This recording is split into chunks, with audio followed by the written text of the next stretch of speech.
ખાવાનું અને એક્સપ્લોર કરવાનું, બરોબર. જ્યારે ઉડીને ફૂલનો રસ ચૂસવા જાય ને એટલે બે કામ કરે.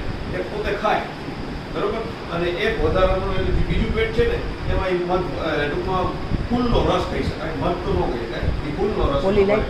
પછી શું કરે, જેવું એનું પેટ ભરાઈ જાય ને એના આગળ એવી તાકાત છે કે એની વજનના બરોબર એ અંદર પેટમાં ખાવાનું ભરી જાય. આપણે દાખલા તરીકે તારો વજન કેટલો છે? વજન કેટલો? 15 કિલો. 15 કિલો. તો એ 15 કિલો ખાઈ શકે? આ મધમાખી આગળ એવી તાકાત છે, જેટલું એનું શરીર છે ને એટલું જ ઈ પાછું ખાય, એટલે કે એટલું ઈ વહન કરી શકે વજન, બરોબર. એટલો જ ઈ ખાય એટલે કે ફૂલનો રસ ભેગો કરી અને એ કુડામાં જ્યાં એનો મધનો કુડો હોય ને એમાં એ કુડાની અંદર જે તમને બતાવ્યો ને કુડો, બરોબર, એ કુડાની અંદર જે ફૂલનો રસ છે ને એમાં નાખી દઈએ, બરોબર.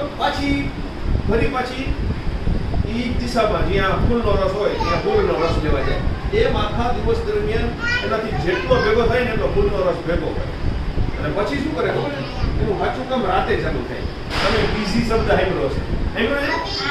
આ ભાઈ તો બહુ બીઝી. એ બીઝી શબ્દ ક્યાંથી આવ્યો? એ આ બી ઉપરથી આવ્યો. બી ફોર બીઝી. પૃથ્વી ઉપર આ એક જ એવો જીવ છે કે એ 24 કલાક કામ કરે છે. એ મરે ને ત્યાં લગી કામ કરે છે. જન્મ લે અને અહીંયાથી મરે ત્યાં લગી 24 કલાક કામ. આનું મેન કામ રાત્રે ચાલે. એ શું કરે?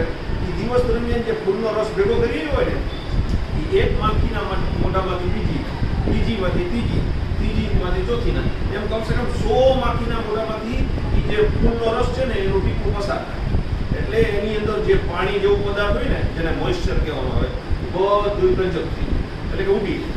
અને પછી એના શરીરમાં એવી લાળ ગ્રંથિ છે જેમાં સ્ટાર્ચ, એન્ઝાઇમ, વિટામિન બધું એની સાથે ભળી જાય, બરાબર. અને પછી પાછી એ જે પદાર્થ તૈયાર થાય ઘટ પદાર્થ એને આપણે મધ કહીએ, એ ગુડામાં ભરે. ખાલી પછી ભરે એટલું જ કામ ન કરે, આખું ભરી જાય એનું ચેક કરે કે આનું મોઇસ્ચર 18 નીચે વહી ગઈ છે. પછી કુડા ઉપર મીણનું સીલ મારે, જેથી કરીને એના જે ભવિષ્યમાં એના ભાઈ બહેન જન્મવાના છે ને એને ખાવા માટે કામ. એ મધ આપણા માટે નથી બનાવતું, આપણે તો એનું મધ છોડી દઈએ, બરાબર. એ મધ તો જ્યારે એવો સંજોગો આવે કે જ્યારે ફૂલનો રસ મળવો અશક્ય છે ત્યારે આ કોઠા જે ભંડાર ભર્યા હોય ને એ ખાવા થાય. આના હાટું મધ તૈયાર થાય. આપણા માટે, મનુષ્ય માટે એ મધ બનાવતી નથી, એના હાટું બનાવે, બરાબર. આપણે તો એનું મધ ચોરી, બરાબર.